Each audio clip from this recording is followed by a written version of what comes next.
Hello guys, welcome back to my channel. Guys, this is Manjeet and आज के video में हम लोग बात करने जा रहे हैं प्रसूति तंत्र एवं स्त्री रोग में जो हम लोग ने गर्भिणी विज्ञान स्टार्ट किया था उसके थर्ड वीडियो के बारे में, जिसमें आज हम लोग बात करने वाले अकॉर्डिंग टू एनसीएसएम सिलेबस गर्भ विकृति के बारे में। पिछले वीडियो में हम लोग ने बेसिकली बात किया था फर्स्ट टॉपिक के बारे में, जिसमें हम लोग ने गर्भिणी निदान, सद्योगृत गर्भ के लक्षण, व्यक्त गर्भ लक्षण या फिर मासानुमासिक गर्भ के लक्षण के बारे में बात किया था।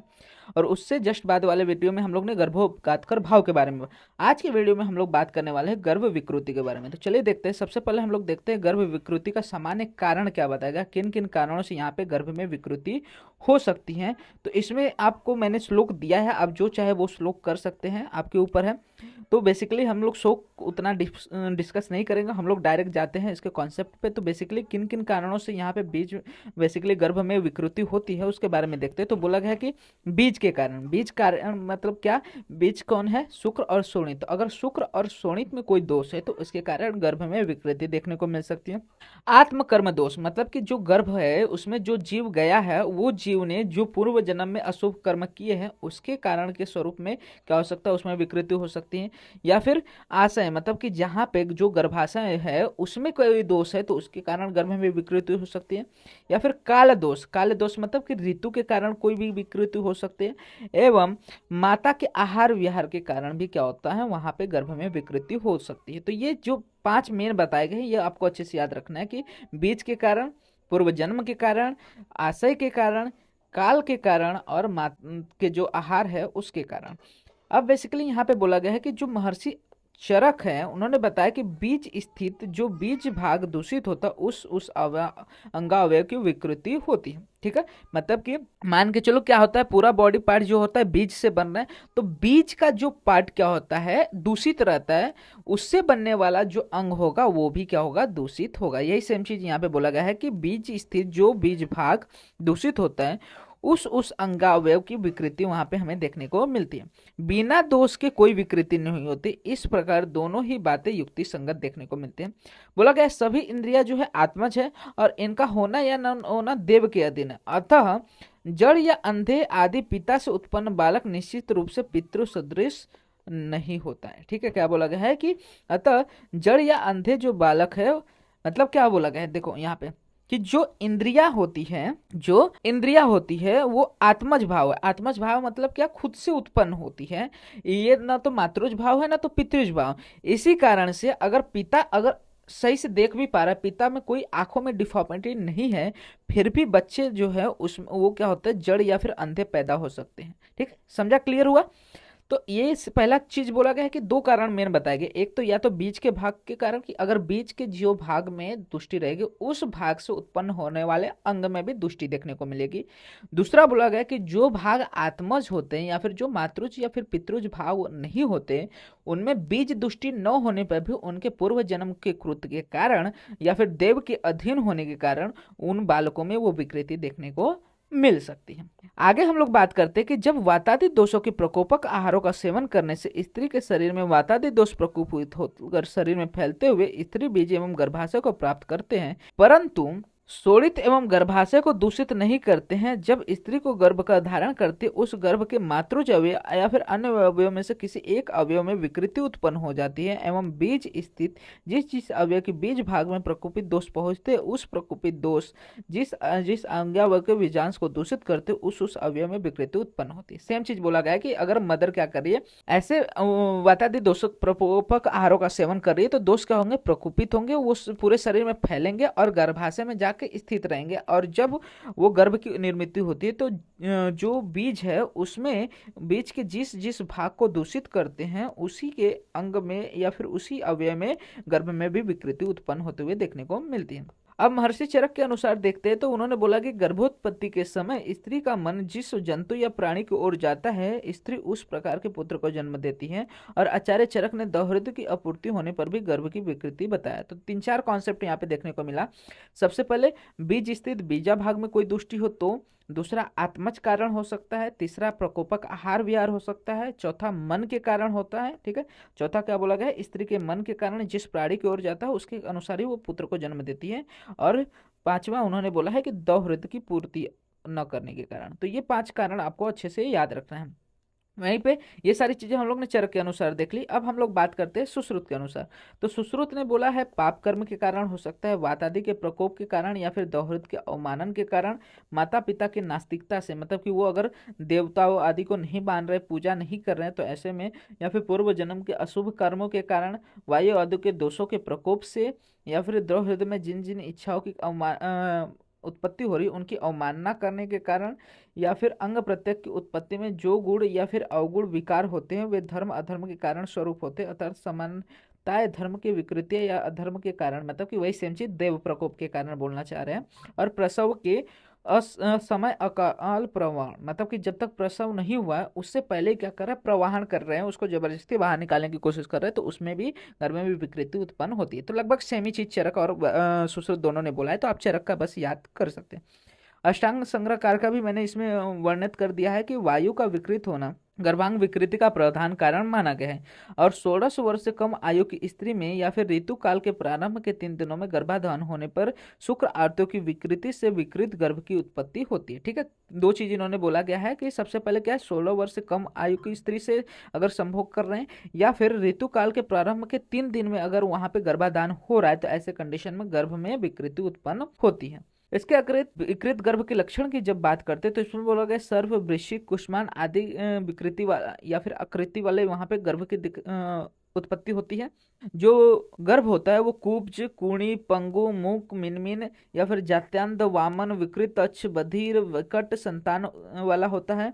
हाथी एवं कुत्ते आदि के स्वरूप की संतान होती है। जैसा कि चरक ने बोला था कि स्त्री जिस समय जैसे मन के साथ पुरुष या फिर प्राणी को देखती है, कि जिस जंतु को देखती है उसी के स्वरूप क्या होता है, वहां पे गर्भ की उत्पत्ति होती है, या फिर अन्य विकृत आकार वाले संतान की उत्पत्ति यहाँ पे देखने को मिल सकती है। तो ये विकृत गर्भ के लक्षण है। क्या क्या लक्षण है आपको, या तो वो कूड़ी होगा, कुंज होगा, मिनमिन होगा, मुख होगा, विकृताक्ष, मतलब कि जो नॉर्मल अपीयरेंस होना चाहिए उससे थोड़ा भी अपीयरेंस अलग है, तो ऐसे में हम लोग उसको विकृत गर्भ कह सकते हैं। उसके आपको सारे निदान याद कर लेना है। 5 निदान यहाँ पे हम लोग ने देखा, बीज भाग में दुष्टि हो, या फिर आहार गलत कर रही हो, या फिर आत्मज मतलब कि देव प्रकोप के कारण हो, या फिर स्त्री का मन गलत जगह पे हो, या फिर दोहृत की अप्रतिक्रिया हो।